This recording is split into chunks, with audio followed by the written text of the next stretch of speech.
Welcome John, who registered as a representative of a patient advocacy organization.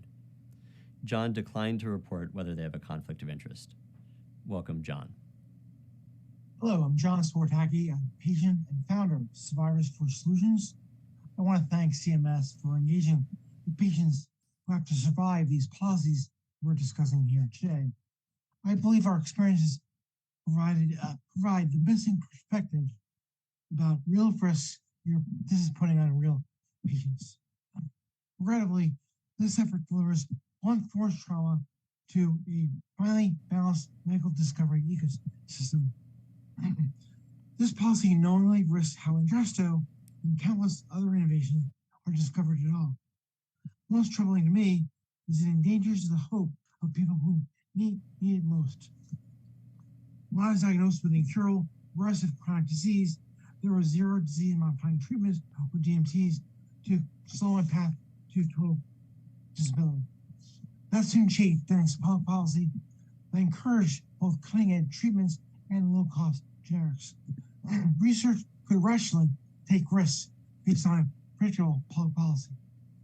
At 28 years old, MS basically fried my central nervous system. The first DMT, which worked for many, wasn't working for me. Out of options, my father checked me out of the nursing home I now required and into my parents' basement. Thankfully, around this time, a second MS therapy was approved by FDA. I had hope and a plan B. I can say this without exaggeration that this drug saved my life. Within 5 years, I went from being unable to work, walk, or swallow to rejoining a meaningful career I thought was over and me, my future life, and starting a family. I'm here today so you can look a patient in the eye who has needed 4 different breakthrough drugs over 35 years. My point here is America's patients can't afford for this pipeline to end. I can't. No one knows better than me these treatments don't grow on trees. I know cost can be a problem, but it's not the problem. Our illness is the problem. And the last thing we need is fewer options to fight disease. Had the IRA slowed innovation for me then, the way it's doing now, I would spend my life as a burden, the ward of the state. We're discussing today one of 10 different drugs that all have one thing in common. They help a lot of people.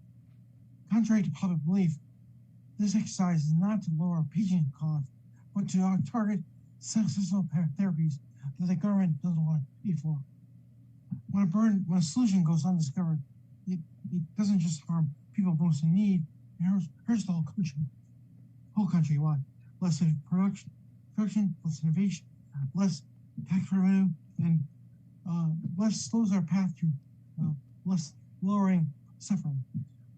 I want to thank you for the time here. I look forward to sharing more about my patient experience in future sessions. Thank you.